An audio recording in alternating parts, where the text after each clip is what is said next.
smooth wonder, babad na lang natin sa pag-standard po, ang ipa-follow nyo, 45 minutes. Pero since pag ang client nyo naman nagmamadali at na-process nyo naman ang maayos na system, okay lang yun. Kaya hindi po, pag ako po, sasabihin ko sa inyo standard, pero kilala ko kayo. Hindi kayo susunod.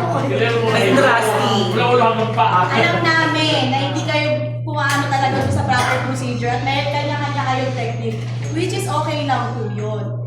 Ang importante lang po dyan is na-process natin ng maayos, nababad na maayos, na-recheck natin, wala po tayo magiging problema sa after nyo siya i-babad. Kung 30 minutes lang po, okay lang yun. 30 minutes. 30 minutes.